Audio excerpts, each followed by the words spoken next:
Pressure group Arise Ghana warns U.S. government that failure to extradite Ken Ofori-Atta to face justice in Ghana may embolden current occupant of public office not to account for their stewardship when they leave power. We'll bring you more as a U.S. immigration court is set to determine fate of embattled former finance minister Ken Ofori-Atta, who is currently in an ICE detention facility.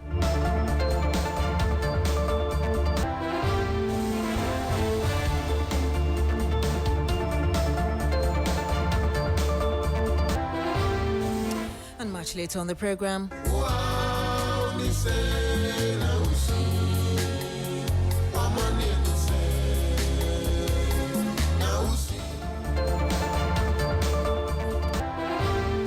And if you know that song, you know who is behind it. Legendary Ghanaian gospel musician and founder of the Asomafo gospel group Yaw Sarpong has died.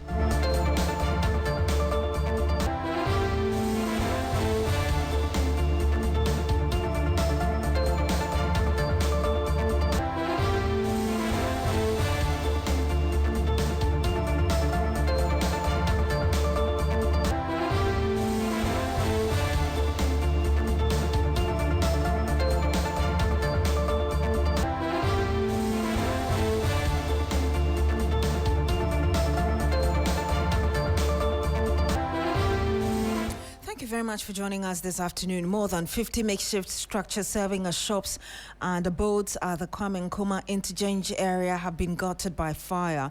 Firefighters and youth groups are enduring a Herculean task to extinguish the inferno as accessibility to the fire base remains a challenge. The business hub is counting losses as the fire rages on. Stanley Nibleo is my colleague. He's currently on the scene. He joins us live on the phone. Stanley, if you can tell us what we do know currently about this fire. Yes, so I must say that this is the second time in 3 weeks that this aspect of the trading hub or the commercial trading hub at the Kwame Nkrumah interchange area has been gutted. Initially, 3 weeks ago, a similar incident happened where fire service were called in quickly. They responded swiftly to douse the fire. But today, as I speak, the incident has recurred, and this time around, it has aggravated. The fire is still raging. And so the Ghana personnel from the Ghana National Fire Service who have been deployed to come and douse the fire are having experienced us doing so. Currently, part of the arena or the place that is being currently gutted by fire have been dealt with, but a section of the shops have also is also underway being dealt with by the personnel from the Ghana National Fire Service. But I'm also acknowledge the fact that there are also youth groups here who are also helping to douse the fire. And because this has been a commercial hub, there are lots of phone shops here. I must indicate that the phone shops have been salvaged. However, the shops that have been affected are shops that people or other traders have been cooking and selling in them. And so this morning when it came, people realized that there are some of the chop bar owners who actually have boiled their cassava ready to pound and then sell as fufu. But currently, as we speak, the fire has gutted all their wares, their food, their soup, everything have been destroyed by inferno. And so they are currently counting their losses. But the Ghana National Fire Service are also working assiduously to make sure that they will control the situation and then make the place safe for all. I can imagine, but Stanley, if you can paint a picture for us how wide and massive this fire is, although we know that immediate area. Yes, so when you're talking about the intensity or how wild or wide this fire has actually stretched in this area, I must say that initially you put forth about 50 structures, but when you actually assess the situation critically, you could realize that the figure or the number of shops that have been destroyed by the fire goes beyond the 50 figure. Even though the Ghana National Service is here to tell us the actual cause of the fire, they are preliminary investigations are pointing to the fact that the people who have been cooking here at the shops could have been the cause of the fire. We actually had a number of people trooping in, the MP for Ayawaso Central, because this very jurisdiction falls within the Ayawaso Central constituency. And so the MP for this area has been here. And when we tried to engage him, what he said was that they cannot immediately tell the people who have been sleeping and cooking at this commercial hub to immediately vacate the area. But what they could do is that after the situation has been addressed and outcome has been dealt with, they are going to engage them, and then voluntarily they'll be asked to evacuate from the area. But for now, they cannot, because most of them have been affected, they cannot take the law into their hands and they ask them to just evacuate the place. They must put human face to what has happened. Indeed, fantastic report there. Stanley Nee Blow, thank you very much for bringing us that. Now, if you're following us on Facebook, we're also showing you the destructive visuals, as it were, of the fire in Seko. Well, let's hear from the team lead, the far scene ACFO2 Kwame Nkrumah, who spoke to us earlier. Let the fire finally what? Extinguished. Hydrants around GRA, Kukumlimle, our national headquarters too, there are hydrants there, so that's where we are going for the water. We have 5 fire engines here, including a private tanker. Some have gone to replenish about 2 or 3 times, and they are safe, yes. So at least averagely, if it's even 333 times what, 5, we talk about 15. Oh, we are told that it started from a kiosk. We are here to investigate what was going on in that kiosk before the fire erupted. So we are told and we've been confirmed that it started from a kiosk. But as to what caused the fire in the kiosk is what we are here to investigate further.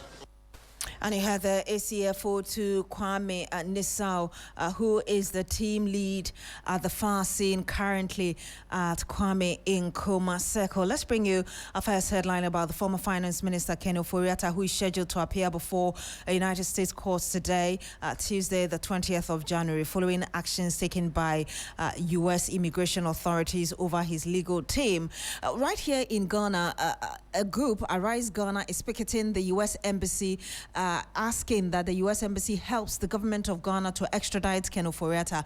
Christian Yale is speaking to our sister station TV3 and interacting with the leader of Arise Ghana, Bernard Mona. Let's go listen to exactly what he's telling him. When we told Ken that, well, since you have publicly said that the IMF cannot be the solution to our problems, the IMF cannot deal with you as a confident person, Ken decided that he will not go because he cannot abandon his children in the midst of chaos. Today, the same children are saying that, Daddy, our inheritance, we want to know where they are. And the man is running away from us. We were told that Ken was sick. We were told that he is there to take care of his health. All of a sudden, Ken is now healthy. And Ken doesn't want to come to Ghana. Ken wants to now permanently stay in the United States of America.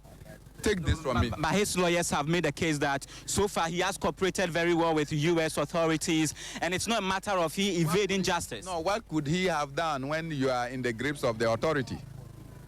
You are in the grips of the authority. Will you be shouting? The shouting will amount to nothing. What do you want done right now? What is your agent? See, if Ken is not returned to Ghana, then we are finished as a nation. That will become a very dangerous ground for anybody that occupies public office to steal state resources, and then a day to the swearing of a new president, you leave the shores. And then you are giving amnesty in a new country to enjoy your loot. So if that becomes a case, it will become a terrible ground for us. And I'm saying that after Ken has left, Atuforsen is Minister for Finance and Economic Planning. Should Atuforsen learn from Ken's terrible record? If he's to learn from Ken's terrible record, it means that we are saying that Atuforsen also start stealing, also start empowering your family, give state resources to companies that belong to your family, and in the end, when there's a change of government, just pack your things and go to another country and you'll be saved. Thank you, Bernard. So that is the agent need. I'll pick a few thoughts from you. You first. Joining this protest, you are seated on the floor right now. What do you want done right now? What do you want to see to make you happy? We want Ken back. We want Ken to face the law. We want Ken to account for his work as a minister of state. Thank you. But what about you?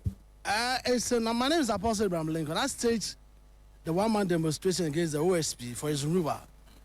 And I also say that in my petition, I said the OSP has demonstrated bad faith by seeing the man going without calling people to arrest him. Was there something the OSP could have done? Yeah, but it's they're according to Chief Justice. We are waiting. Now, so it's in line with what they are doing, so I have to show my support. Ken have to calm down. Listen, sometimes when I look at some pastors hiding, I look at them and say, are you helping this nation at all? Man of God, speak, come out. How can somebody loot the nation, go and lodge somewhere, relax, enjoy himself with people? What kind of life is that? So my demonstration is in line. So I just followed them. I will not sit at home. I also joined them. All right.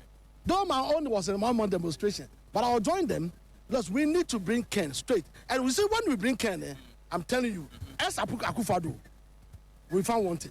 Some of them, I'm telling you, take it from me. All right. All right. As Akufo-Addo, President Akufo-Addo, as president, he will find wanted. All right. Thank you. Thank you. Name will be mentioned. All right. Thank you. So Kamini, right. And you had Christian Yale bringing us update from the U.S. Embassy. He's interacting with the protesters from Arise Ghana who are currently picketing the U.S. Embassy right here in Accra, urging that the U.S. government ensures that Ken Ofori-Atta is extradited from that country to Ghana. Well, ahead of that protest today, and I did tell you earlier that Ken Ofori-Atta is also expected to appear before a U.S. immigration court.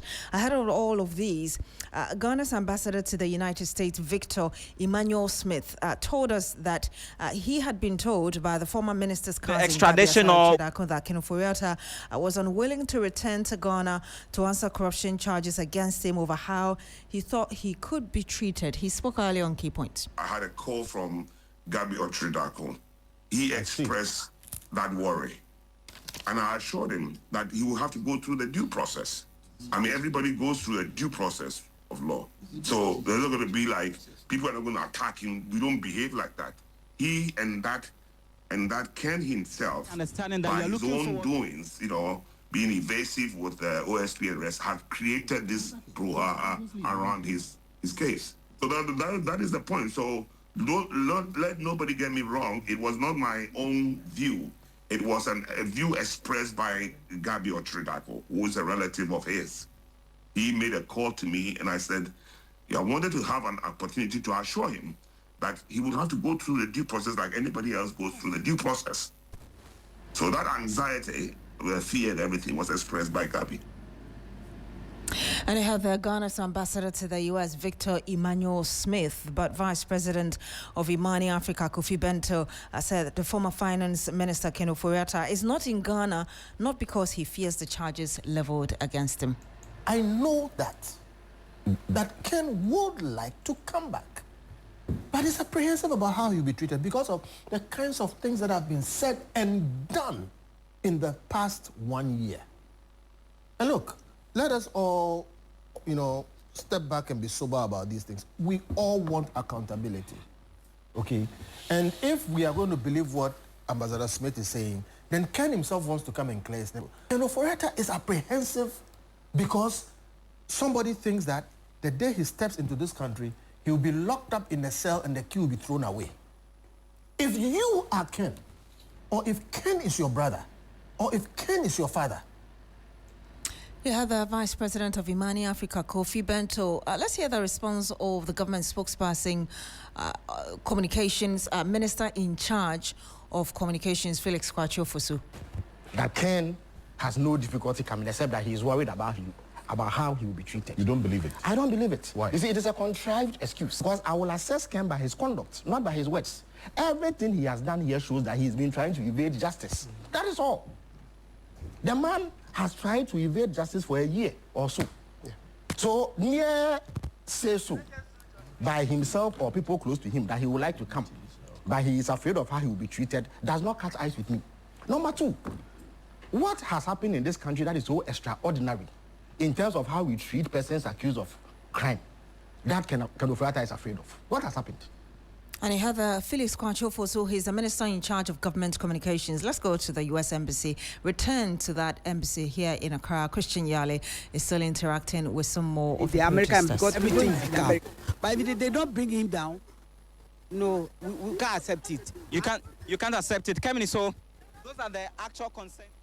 Christian Yale there, returning to studio really after his interaction with protesters of Arise Ghana currently picketing the U.S. Embassy in Accra, demanding that Ken Ofori-Atta is brought back to Ghana. And talking about the immigration and the fact that he is set to face the immigration court today, the minority has been addressing issues regarding the U.S. temporary ban on immigrant visa for some 75 countries. My colleague George Quaining is at that press conference. He joins us live on the line. George, what can you tell us about what the minority is saying? So, Beatrice, thank you so much. And so this is a press conference that was held by the minority, and it was actually led by the deputy ranking member on the Foreign Affairs Committee of Parliament, Nana Asomafo. And their stance is so clear that the reckless posture of the current Foreign Affairs Minister, has led to this diplomatic war against Ghana and the U.S. And he feels this is a ministry that is all over social media. Things that should be said indoors is exposed on social media. And so they feel he's not a competent person. They hailed the good works of previous, foreign affairs ministers like Anatete, among others. And so this one, who is is reckless in his utterances, is reckless in everything that he does, and is actually engaged in diplomatic illiteracy. And so the president should actually sack him and put a competent one there. They also talked about the current Ghana's ambassador to the U.S., that's Victor Smith. Is also not a competent person, and they expect the president to recall him and fix someone better there. So these are the demands that the minority is asking.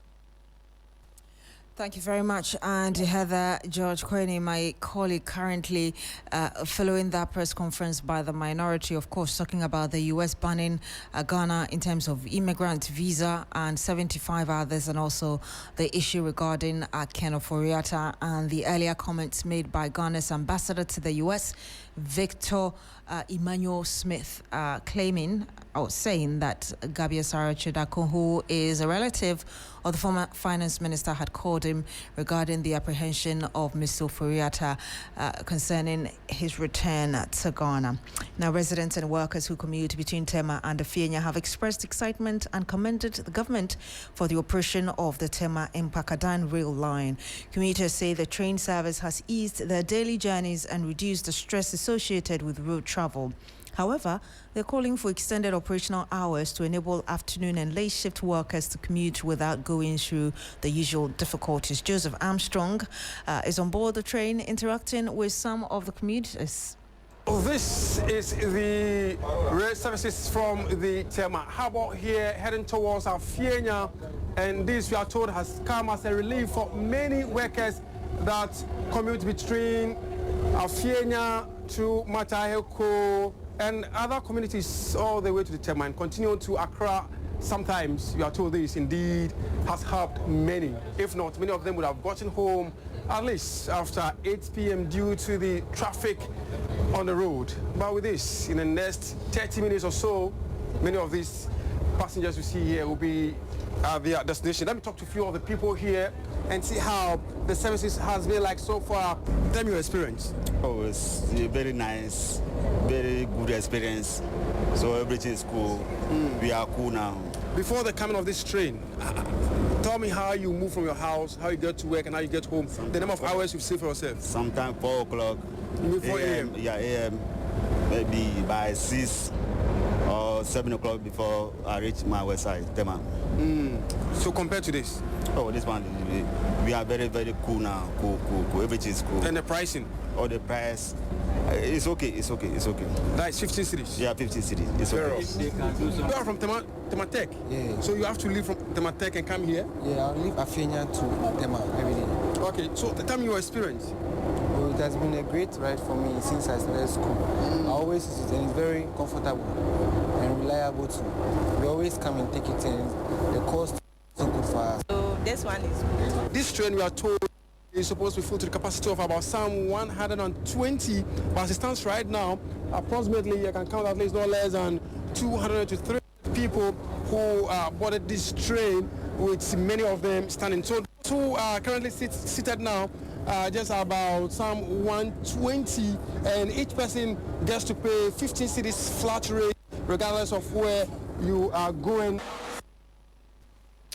And you heard there a report by Joseph Armstrong. He was on board the train earlier. Well, responding to the concerns of commuters, the Deputy MD of the Tema Mpakadan Railway Project, Albert Amankwa, said management has taken notice of the concerns and will address them appropriately and immediately. The fueling of the train itself is very expensive. And then the vision of the president at the same time, the CEO, is ensuring that passengers are respected with a moderate fare that needs to be charged. But honestly speaking, when you look at the marine fuel that we put in this train, it is not ordinary diesel. It's very expensive, and it is bought in dollars. You see, so as a matter of fact, when you have to calculate, then it has to be not less than 20 cedis or 25 cedis. But as it stands now, it has been subsidized. Yes, and how can the government subsidize this?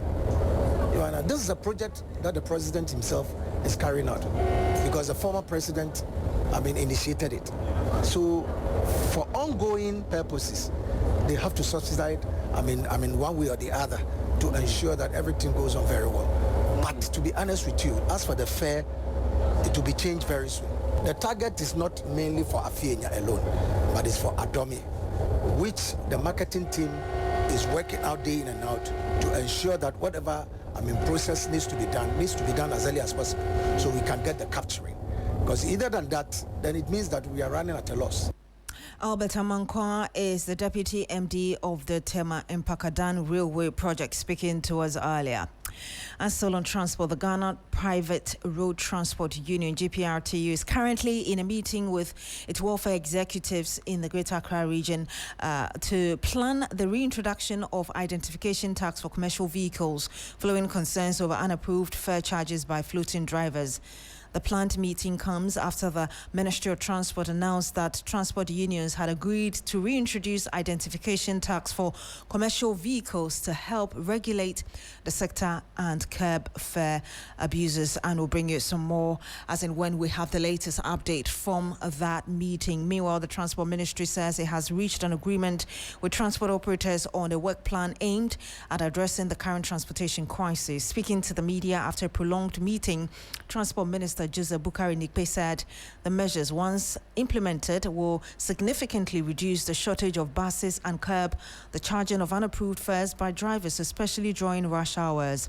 The minister added that he is relying on relevant authorities to support efforts to clear street traders and decongest major roads to improve traffic flow. From mid-December to date, we have experienced a lot of long queues and we have gone through a lot of pain. It has been a worry to government and, for that matter, the ministry and all the unions. And we started engaging. The unions themselves and us sat down, asked ourselves, what is the problem in our transport industry? What is causing the unavailability of vehicles? And we have identified a lot of operational areas that we need to tackle. And so we have identified all the sectoral areas and a work plan to follow. The good is that the unions themselves are prepared to lead in the discipline of their colleagues to ensure that there are no more any floating drivers or vehicles on our roads, to make sure that they bring all of them to the terminals to load our people, and if there is need to create any system somewhere that buses will move in to help move people from one point to another, the unions are prepared to do. And so they've agreed that from hence they are going to reintroduce what they call the identification tax or stickers on all vehicles. So if you see any vehicle, you will know that this vehicle belongs to this union and it is not at the terminal, and it is doing the floating activities and charging unapproved fares. They've also agreed that they will put themselves in the same task force to ensure that drivers comply with the agreed fares that we, the Ministry of Transport, and they, the unions, agreed to in May last year.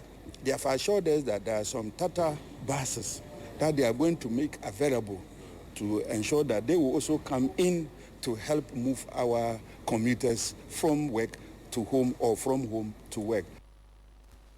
And you heard the Transport Minister, Joseph Bukari Nikpe. Now, the Judicial Service Association of Ghana, JUSAG, has suspended its indefinite strike pending the implementation of the payment plan by the government. JUSAG was demanding the payment of salary arrears owed to its members.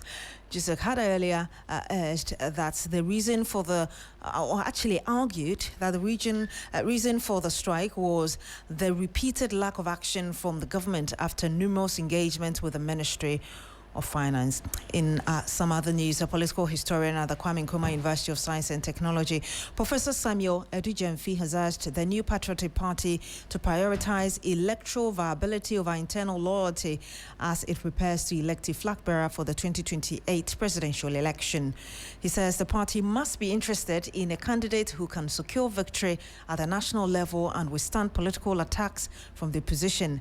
National Democratic Congress, drawing on research conducted with colleagues, he reviewed that studies involving non-partisan groups indicated that public opinion towards the NPP remains divided.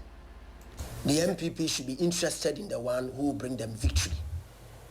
They should be interested in that individual who cuts across.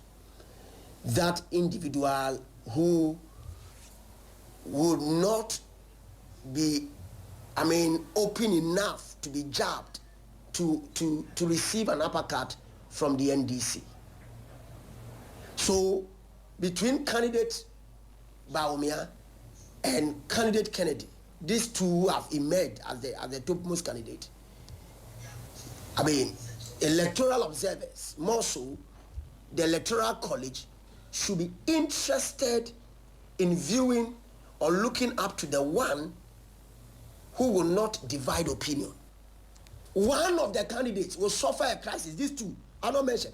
One of them will suffer a crisis in reconciling the party even up to 2028. The NPP at this stage need a party mobilizer to lead the party as a candidate.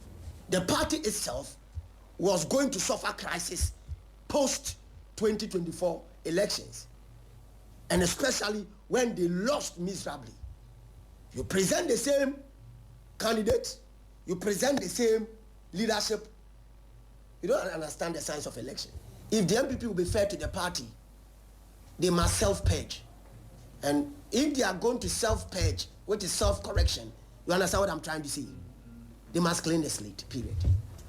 And you have Professor Samuel Adu. He is a political historian. From politics, let's talk health now. And the Municipal Chief Executive for Shama, Paul Otis Dintu, has confirmed the full construction and completion of the abandoned 100-bed Shama District Hospital as announced in the 2026 budget. He says that's the preparedness of the traditional authorities of making alternative lands available if need be. And the Western Regional Minister, Joseph Nelson, has also directed the municipal and district chief executive to ensure the district assembly's common fund is used effectively for its intended purposes. And we'll bring you more of this report in our subsequent bulletins. My name is Beatrice Adu. Thank you very much for joining us on the Midday News today on 3FM 92.7. Log on to 3news.com for more news. Have a good afternoon.